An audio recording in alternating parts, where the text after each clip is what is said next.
Greetings and welcome to another edition of Odin Writes Shit. This is another episode in the Organics Studio Swatchfest. Today I am doing the greens and the grays. Now to me the grays are kind of ubiquitous. Not really ubiquitous, that's not the right word I want for that. What's the word for that? Unusual. We'll go with unusual.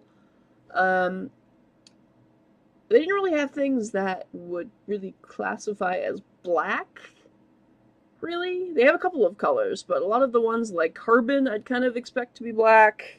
But it's really more of a gray, as you'll kind of see in the future. There are a lot of these, like blue merle, you'd kind of expect to be in like the blue-black area, but I kind of pictured it more of a cool gray, slate gray.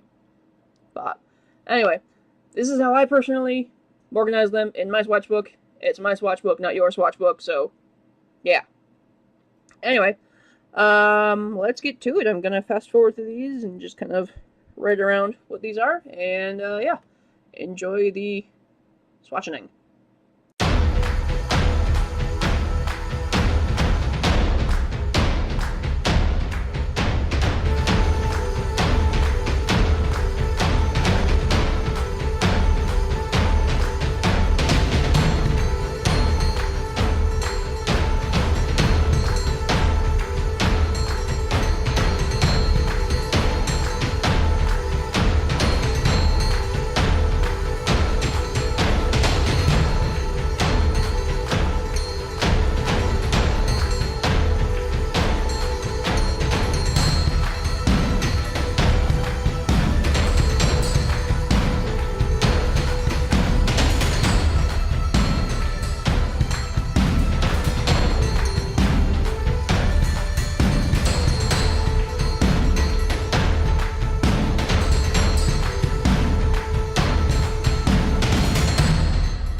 Alright, so this is what I've got. Yep. I'm still kind of torn between carbon and John Hancock being qualified as a black. When it's got a lot of wetness in the ink, it looks really kind of black, but this is kind of what, over here, what my swatch looked like. A much lighter color over here. Carbon isn't as carbony as I would have liked. I mean, yeah. Supposed to the other colors, there's nothing a lot that I really have to say about these. Junior dye is considered a sepia, but it looked much more olive, more of an olive color to me, rather than a sepia. But maybe a sepia is actually part of greenish browns. I don't know. The Frank Baum I kind of like a lot. It was you know that Crayola color forest green? It is like the exact same match for this thing. Uranium is kind of cool. It's a nice standard shamrock green almost, which is kind of cool. But when you think of uranium, you kind of want a brightly radioactive color. So maybe a highlighter color would have been more appropriate. But you know, this is cool, and I still grabbed it because it is a cool color. Yeah.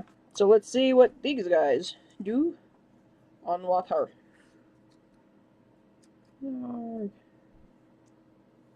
Yep, I kind of expected that one.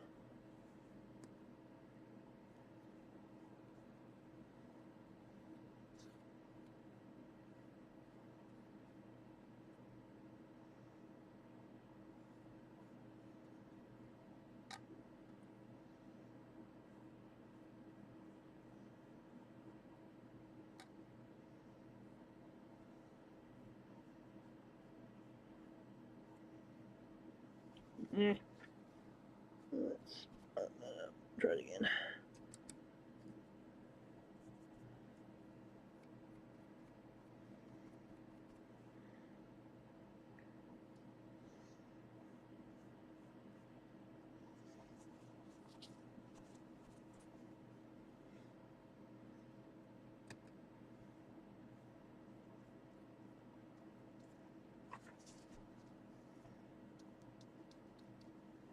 Alright. Well, a bit of paper. So, Frank Baum is totally annihilated. Let's actually clean these up a bit.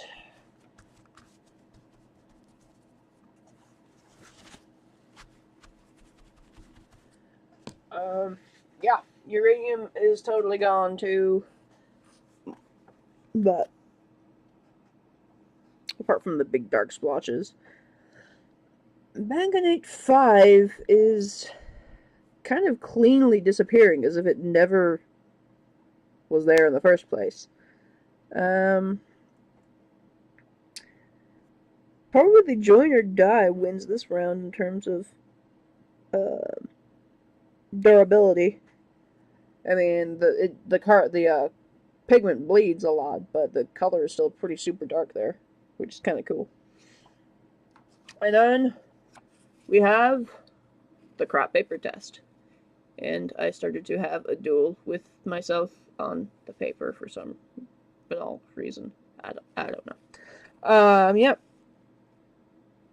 So we've got a little bit of feathering when it comes to the Frank Baum, and a little bit on the Walt Whitman, but it's probably usable still. But the rest of these behave pretty well. Now, that's actually kind of surprising, but the uranium, I think, wins this round when it comes to writing on the back side, which is pretty cool, because uranium is a pretty cool color. But the rest of these, I probably would not write double-sided. But that was pretty invigorating. The next collection I have to work on is probably the blues and the blue-grays. Blue blacks, blue grays, blue blacks, blue blacks. Yeah, call it that. Yeah. I hope you enjoyed this edition of Odin Writes Shit, featuring the Organics Studio Swatchathon. Don't forget to like and subscribe if you guys like to see what's going on here. If you guys have any suggestions as to what I could be featuring next, or what you want me to do, feel free to let me know in the comments, and until next time.